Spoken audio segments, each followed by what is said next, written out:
another hard-fought game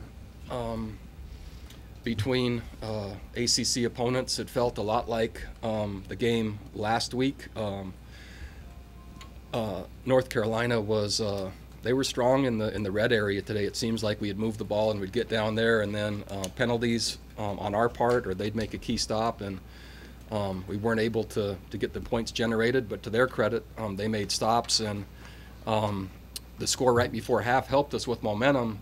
But out of nowhere, we're off a gap twice in the run game, and that showed our margin for error defensively, and it flips just that fast. And so to their credit, they came back, but to our credit, we came back again. And that's really what football is. You just keep bouncing back and getting up and making corrections and adjust and match up and adjust again and match up and motivate and match up and improvise, and then hopefully you make one or two more plays than the opponent. And the last 2 weeks, that's what our team has done. And with that, I don't think it's accidental. We train hard, we practice hard, and we want to play harder longer. And the last 2 weeks, that's all that's happened. We made one or two more plays and played it a little harder, a little longer than our opponent, and it was good enough to win the game. So I'll take questions. Will you look back on this game and say maybe it didn't have to be as hard as it turned out to be? Oh, sure.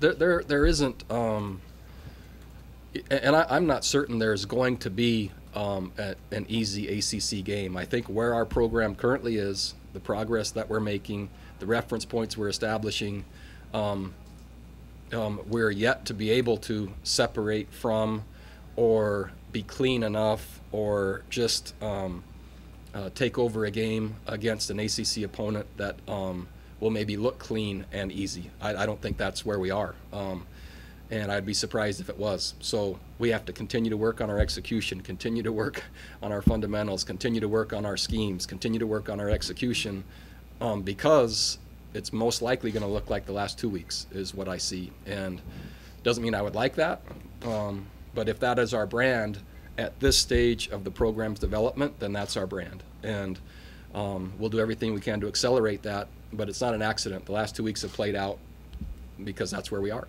And I still think it's the front end of this program. And man, you've got to go through a lot of these before it becomes cleaner and becomes more proficient. And that's, we have a saying, you have to go through, not around. And we're going right through the heart of developing a program. They missed a ton of tackles today, obviously, but part of that has to be running hard and effort. What did you see in terms of their defense missing that? Jordan Ellis is tough, is what I saw. And he, I think he had probably the most impact on the game of anyone on our team. He just kept falling forward and running hard and falling forward, and the clock was ticking down, and we just were moving the football. It didn't yield a lot of points because of our miscues in the red area, but we changed the field and gained momentum and had time of possession for, it felt like to me, for quite a while. And other than there, again, the couple dynamic plays, I think he was the key to the game. Bronco, you mentioned the two gap breakdowns on defense, but after that, you guys were pretty much locked down. Yeah. Jordan had some great Yeah. pressure, especially when Yeah. it was late. Nelson had the tackle Yeah. on the bubble screen. How Yeah. happy were you with the way the defense Man, bounced back? it's huge because they were so frustrated. They know when that happens, they usually, and what they're taught to do is look to themselves. You know, it's okay, we know someone was off, and so we're in control rather than being acted upon. And so it was how fast as a staff we could get it fixed, and then what were they going to do in terms of reaction to that? I was pleased with the number of turnovers we created. That was good. I was pleased with the third down. I was pleased with the lack of momentum they could sustain.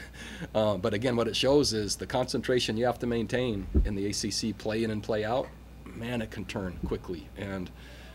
But they didn't look like they slowed. It didn't look like they became dejected. It didn't look, if anything, it looked like it was the other way. And they kind of got mad and they realized that it didn't have to be like that.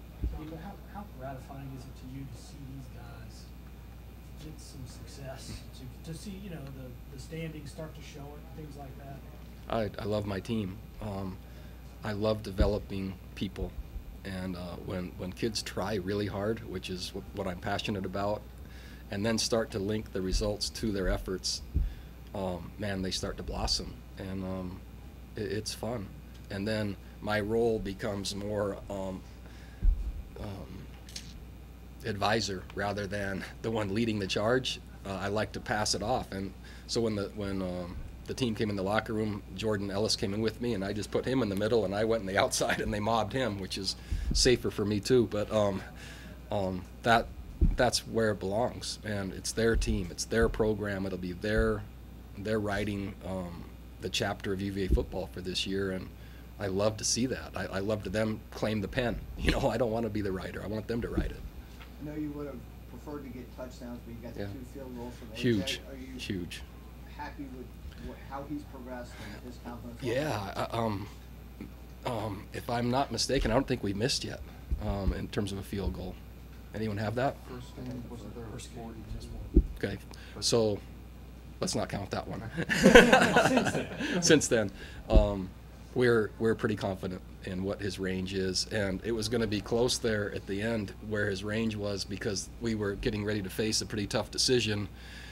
We thought his range was anything inside the 25 and under these circumstances, and so the play that we turned over at the end, we were just going to try to get it inside the 25 and kick a field goal, which then that changes in terms of the point differential, and North Carolina made a play. So I think he could have added even one more feather into his cap, because I believe he would have made that. But Could you talk about Chris Peace's sack at the end? And I guess there was some thought that maybe there was a face mask involved. because the last play, I think it was Andrew Brown. Was it Peace or Brown? Peace. Peace. Okay. Okay. Yeah, so it shows you how much, I mean, I'm trying to see so many different things. I didn't see anything other than the quarterback go down and players starting to celebrate, and that's, I think the officials do the best they can.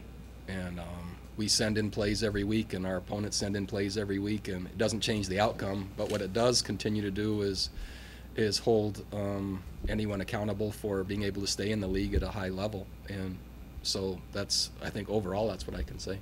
Are you to the point with Alameda that these big plays no longer surprise you? Man, yeah, I know he's capable, and I like to be surprised. I'd like to be surprised more.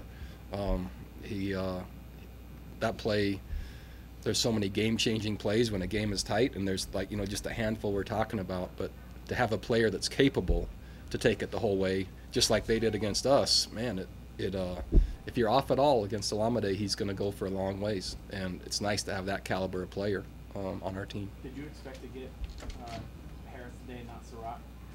No, we had no idea, and we were preparing. Our entire plan was for number 12. How much did you have to adjust once you realized Harris was getting started? Well, we didn't think much at all until after half, and then it was once those 2 runs hit, just became evident that that's what their approach was going to be, and so we adjusted the best we could.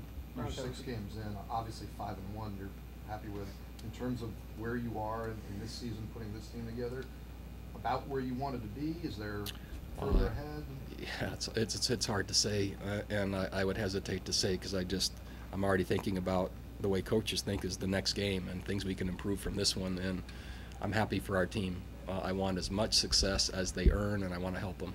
And to go any further than that, I think it just becomes what I call interference. Staying in the present is what I want. 5-1 is what they've earned. We play. Who do we play next? Boston College. We won at Louisville today. Wow. So yeah, there's no easy ones, and so that's on the bus home. That's what we work on, and it will take everything that we have against them. And anytime we expand our vision past that at all, it's going to work to our detriment. Bronco, the 3 4th down conversions, are they a good example of maybe where this team is too? Because I don't know if you go 3 for 3 last year. I don't think we do, but it's also kind of how we think we have to manage the game. And we love Jordan Ellis, and there again, this is not a risk-averse or passive or lukewarm game management approach right now. We've got to get first downs, and we got to hold on to the ball, and we got to move it, and that's what we're doing, and I think it fits this team.